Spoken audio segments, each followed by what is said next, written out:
हम नहीं करेंगे अखिलेश से गठबंधन, क्योंकि मान्यवर काशीराम ने कहा था अगर चुनाव जीत नहीं सकते हो तो कुर्सी का एक पाया बन जाओ, उसको हिलाने डुलाने की क्षमता रखोगे और तुम्हारे दरमियान में घुटने टेक के दारुस्सलाम अखिलेश यादव ना आए तो मेरा नाम बदल दीजिएगा। अच्छा ये बताइए, कोई आदमी अगर गुजरात से आकर बनारस से चुनाव लड़ ले तो ठीक है, कोई आदमी उत्तराखंड से आकर यहाँ का मुख्यमंत्री बन जाए तो ठीक है, लेकिन हैदराबाद से यहाँ कोई आ जाए तो वो वोट कटुआ हो गया, गुनहगार हो गया। बताइए, नहीं ना, हैदराबाद नहीं है ना, तो एक बात मैं 2 शब्द बाद चला जाऊंगा। राज तिलक की करो तैयारी, आ रहे हैं हैदराबादी। सुनिए, यहाँ जनसभा हो रही है। हो रही है। कितना पुलिस देख रहे हैं आप? पुलिस तो नहीं है अभी तक। पुलिस है, पुलिस को खबर है ना, आज से नहीं 1 हफ्ते पहले से कि यहाँ पर वैसी साहब की जनसभा होने वाली है। पुलिस से परमिशन ली गई, परमिशन दी। कुछ हुआ? आप संविधान की बात कर रहे हैं। अखिलेश यादव 2013 में मुख्यमंत्री थे, मुजफ्फरनगर में 50,000 लोग अपने घरों को छोड़ के भाग गए। जब दंगा हुआ तो उससे पहले पंचायत बैठी थी वहाँ पे भड़काऊ भाषण दिए गए, वहाँ पे सब कुछ हुआ। पुलिस कहाँ थी? संविधान की बात कर रहे हैं ना। अखिलेश यादव को पता नहीं चला होगा, अखिलेश यादव नाच देख रहे थे उस वक्त बैठ के नाच देख रहे थे ये लोग, और ये लोग आज संविधान की बात कर रहे हैं।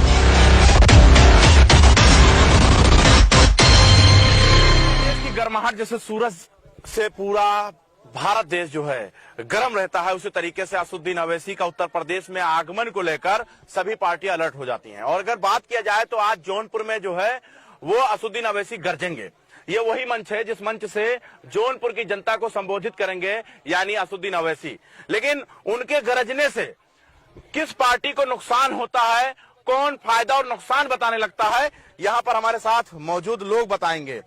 असदुद्दीन अवैसी आएंगे, यहां से गरजेंगे और तरह तरह की बातें करेंगे। आप बताइए क्या बेहतर बातें होंगी? सर, शोषित वंचित समाज के ऊपर बातें होंगी, किसी भी एक धर्म और मजहब को लेकर कोई बात नहीं होगी। जो हमारे साथ आना चाहता है, खुला है दरवाजा, आप आइए, हम आपकी समस्याओं का हल देंगे। आप ये रोड देख रहे हैं, ये समाजवादी का गढ़ है, ये रोड है, ये कितने सालों से नहीं बनी होगी, पता नहीं, बही गई पानी में। ऐसी रोडें होती हैं।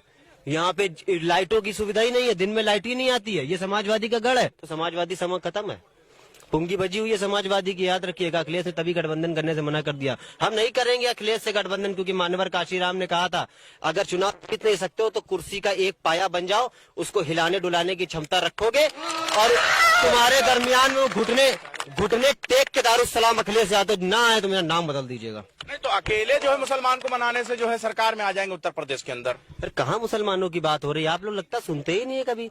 हमारे कार्यक्रम का उद्देश्य ही नहीं है मुसलमानों की बात करना। आपने सुना ही नहीं, मनीष गुप्ता के ऊपर भी सर हम लोग बोले थे, अल्ताफ के ऊपर भी बोले थे, सबके ऊपर हम लोग बोलते हैं। ऐसा नहीं है कि किसी के ऊपर नहीं बोलते। अभी कानपुर में एक जितेंद्र को मार दिया गया पुलिस कस्टडी में, उसके ऊपर भी असद साहब बोले थे। वो हिंदू नहीं था, मुसलमान था ना हिंदू।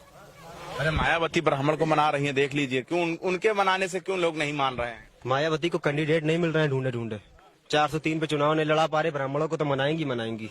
अच्छा एक बात बताइए कि कल आपने शायद देखा होगा टेलीविजन पे, अखिलेश यादव के साथ में जो है वो संजय सिंह भी शामिल हो गए हैं, मतलब वो भी गठबंधन में आ रहे हैं, यानी आम आदमी पार्टी भी।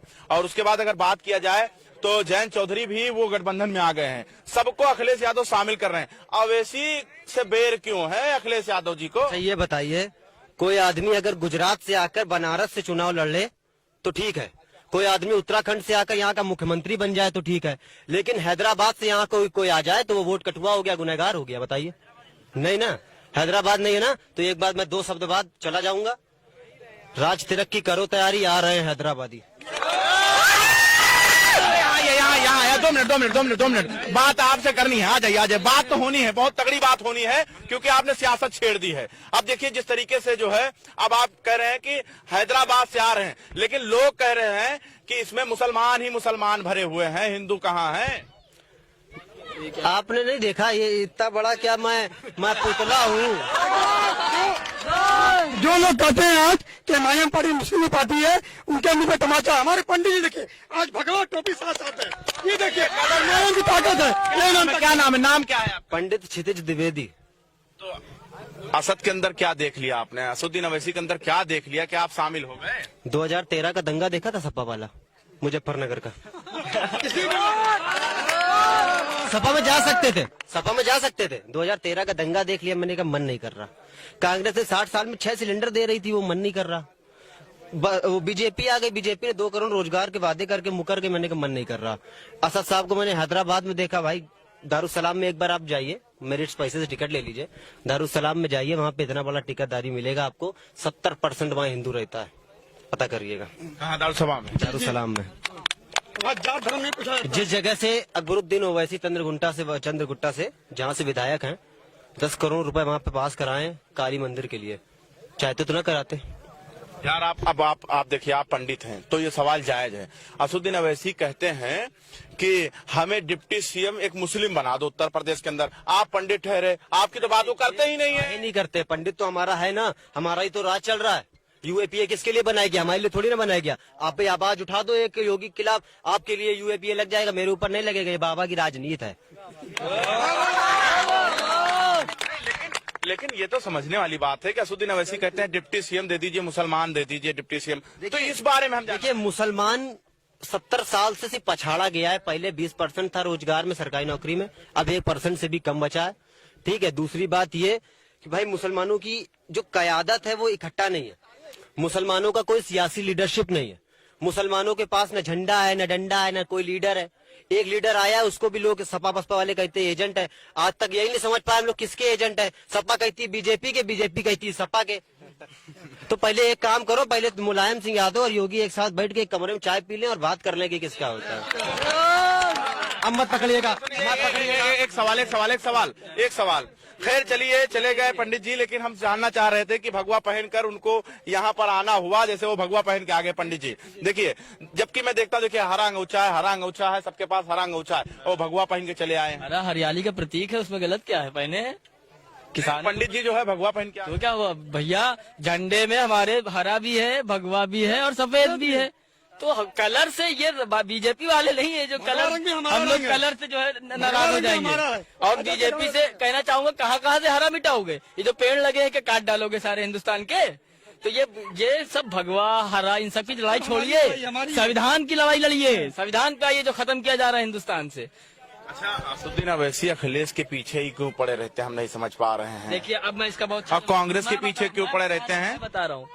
आप ये बताइए, आपके सामने एक आदमी खड़ा है तलवार लिए, आपके सामने एक आदमी तलवार लिए खड़ा है, कह रहा मुझसे जंग करो। आप कह रहे ठीक, मैं तुमसे जंग कर रहा हूँ, आपने भी सब तैयारी कर ली। एक आदमी आपसे कहता है मैं तुम्हारा दोस्त हूँ, तुमको ऐसे गले लगाता है, पीठ में खंजर भोंक देता है। तो अखिलेश यादव, ये समाजवादी पार्टी हो चाहे कांग्रेस हो, 75 सालों से मुसलमानों के पीठ में खंजर भोंक रहा है। तो इसलिए असदुद्दीन ओवैसी और हम तमाम कार्यकर्ताओं की लड़ाई इन लोगों से है, और इसीलिए हम लोग मंचों से इन लोगों की हकीकत बयान कर रहे हैं। क्योंकि मुसलमान बीजेपी को वोट नहीं देता है, कोई मुसलमान नहीं देता, क्योंकि जानते हैं हम ये हमसे खुली दुश्मनी कर रहे हैं। लेकिन असली दुश्मन ये आस्तीन के सांप हैं, हम इनको जग जाहिर कर रहे हैं कि इनको पहचान लो। नहीं, लोग ये कह रहे हैं कि इनके यहाँ जो इनका सम्मेलन होता है, जो जनसभाएं होती हैं, वहाँ पर लोग बिरयानी बढ़ती है, खाने वाने आते हैं, ऐसा। बड़े भाई, मैं कल खुद आया हूँ लखनऊ से और यहाँ पर रुका हूँ, और ये तो अल्लाह का शुक्र, एक भाई हमारे यहाँ पर रहते हैं, उनके यहाँ रुक गया मैं।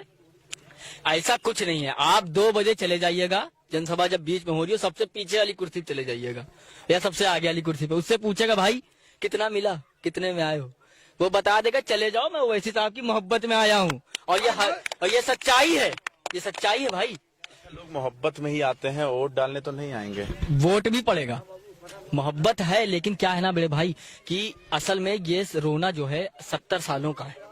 ये मुसलमानों के बीच में लोगों ने इतना डराया है इस कौम को, इतना इन लोगों ने इस कौम को डरा डरा के बीजेपी आ जाएगी, बीजेपी आ जाएगी, बीजेपी आ जाएगी। तो अब ये धीरे धीरे खत्म होगा ना भाई, एक दिन में तो खत्म हो नहीं जाएगा। आरएसएस जो आज कामयाब है, तो ऐसे कामयाब नहीं है, उसकी 100 साल की मेहनत है उसके पीछे।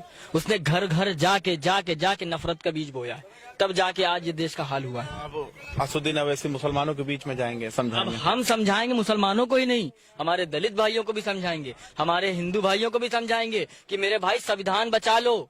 ये लोग संविधान खत्म कर देंगे इस मुल्क से, संविधान को बचा लो, जो बाबा साहब अम्बेडकर ने जो ख्वाब देखा था कि ये मुल्क एक सेकुलर मुल्क रहेगा। आप बात कर रहे हैं, देखिए अखिलेश यादव कल एक प्रोग्राम करेंगे, उसका नाम है संविधान बचाओ देश बचाओ। सुनिए, मैं कहना चाह रहा हूँ कि जो कहते हैं कि 20% 100% को 80% मार देगा, बताइए आज हिंदुत्व राजधानी जो राजनीति कर रहे हिंदुत्व के लोग, बताइए आज सबका लीडर है, अनुराग बहन अरुण पटेल हैं, पटेलों के नेता हैं। आज अखिलेश यादव हैं, माननीय मुलायम सिंह यादव हैं, यादव के नेता हैं। माननीय योगी जी ठाकुर के नेता हैं, राजभर जी राजभरों के नेता हैं। और आपके सवाल का जवाब दे दी। मेरे सवाल का रुक सवाल का जवाब मैं सवाल का जवाब लेना चाह रहा हूं कि संविधान बचाने की बात कर रहे हैं अखिलेश यादव। कल एक बहुत बड़ी रैली करने वाले हैं, कहें उसका नाम है देश संविधान बचाओ देश बचाओ। वो नौटंकी कर रहे हैं, सिर्फ वोट के नौटंकी कर रहे हैं। अगर संविधान के लिए बोलते पार्लियामेंट में क्यों नहीं बुलाता है? पार्लियामेंट में तो नहीं बोलेंगे, जहाँ बोलने का मौका है नहीं। सिर्फ आ गया जो मेला आ गया है, इलेक्शन का मेला होता है, इसको बोलते मेला। मेला उसके लिए फायदा सामान बेचने चले जाते हैं। सुनिए, यहाँ जनसभा हो रही है, हो रही है। कितना पुलिस देख रहे हैं आप? पुलिस तो नहीं है अभी तक। पुलिस है, पुलिस को खबर है ना, आज से नहीं एक हफ्ते पहले से कि यहाँ पर ओवैसी साहब की जनसभा होने वाली है। पुलिस से परमिशन ली गई, परमिशन दी। कुछ हुआ? आप संविधान की बात कर रहे हैं। अखिलेश यादव 2013 में मुख्यमंत्री थे, मुजफ्फरनगर में 50,000 लोग अपने घरों को छोड़ के भाग गए। और जब दंगा हुआ तो उससे पहले पंचायत बैठी थी वहाँ पे भड़काऊ भाषण दिए गए, वहाँ पे सब कुछ हुआ। पुलिस कहाँ थी? संविधान की बात कर रहे हैं ना। अखिलेश यादव को पता नहीं चला होगा? अखिलेश यादव नाच देख रहे थे उस वक्त बैठ के नाच देख रहे थे ये लोग। और ये लोग आज संविधान की बात कर रहे हैं। ये लोग आज हमारे ओवैसी साहब जब इस चीज को लेकर आए हैं ना, तो आज इन लोग को मजबूर होना पड़ रहा है संविधान की बात करने के लिए। वरना ये लोग, अगर आज मुसलमानों में बेदारी पैदा ना होती तो ये लोग कहते ये लोग तो वोट दे ही देंगे, अब करो जो राजनीति करना है। तो अकेले कैसे? देखिए अखिलेश यादव मजबूत हो रहे हैं, संजय सिंह शामिल हो गए, उसके बाद देखा जाए तो जयंत चौधरी शामिल हो गए। और एक लीडर ने कहा था, बहुत बड़े लीडर थे दलित समाज के, कि अगर तुम सत्ता की कुर्सी पे नहीं बैठ सकते तो सत्ता की कुर्सी का एक पाया पकड़ लो, एक पाया बन जाओ उसका, कि अगर तुम हटे तो कुर्सी गिरी। हम वही पाहिज बना दें। हम बिल्कुल वही कोशिश कर रहे हैं कि अगर तुम उत्तर प्रदेश में सरकार बनाओगे तो हम बेवकूफ नहीं है। मतलब अगर हम दौड़ ना सके तो दूसरे का पैर पकड़ के लटक जाए। सारे जब आप बैठते ही हैं सत्ता में तो क्या हम आपको क्यों ढोएं? हम वो पाया बनेंगे इंशाल्लाह। आप देखना कि जब हमारे हिलने से इनको डर लगेगा, तो हम वही कोशिश कर रहे हैं। खैर बहुत बहुत शुक्रिया बात करने के लिए। तो ये जौनपुर की जनता है। असदुद्दीन अवैसी के आने से पहले जो है यहाँ पर माहौल काफी टाइट है। टाइट इतना है कि चारों तरफ से जो है चाक चौबंदी कर दिया गया है कि यहाँ पर किस तरीके से प्रोग्राम होगा। मंच पे धीरे धीरे लोग आने लगे हैं। और अगर बात किया जाए तो ये जौनपुर जो गढ़ कहलाया जाता है वो समाजवादी का गढ़ कहलाया जाता है। और यहाँ पर जो है वो 45 और तकरीबन जो है यानी 55 और 45 का जो है 60-गांठ है। यानी जो है 45% जो है वोटर्स की बात किया जाए तो हिंदू हैं, और अगर 55% की बात किया जाए तो मुस्लिम है। और ये जो विधानसभा है ये सदर विधानसभा है। अब इस सदर विधानसभा से जो है जौनपुर की सारी सीटों पर जो है दावेदारी की जाएगी। और ऑल इंडिया मजलिस इत्तेहादुल मुस्लिमीन के राष्ट्रीय अध्यक्ष यानी असदुद्दीन अवैसी जो है वो अपनी पूरी ताकत झोंकेंगे, लोगों को समझाएंगे और इसी मंच से वो गरजेंगे। इस मंच का अगर इस सम्मेलन की बात किया जाए तो इसका नाम है शोषित वंचित सम्मान सम्मेलन। और यहाँ पर जो उत्तर प्रदेश के बड़े बड़े सियासतदान कहते हैं कि उत्तर प्रदेश में असदुद्दीन अवैसी जो है वो एक सांप्रदायिक बात करके जो है लोगों को भड़काने की बात करते हैं। लेकिन अगर इस बैनर की बात किया जाए तो शोषित वंचित सम्मान सम्मेलन नाम रखा गया है। इससे ये मालूम चलता है कि हर वर्ग के लोग इससे जुड़ सकते हैं। लेकिन अब सवाल जो पैदा होगा कि 2022 में अब किसका मोहरा जो है वो उत्तर प्रदेश में काम आने वाली है।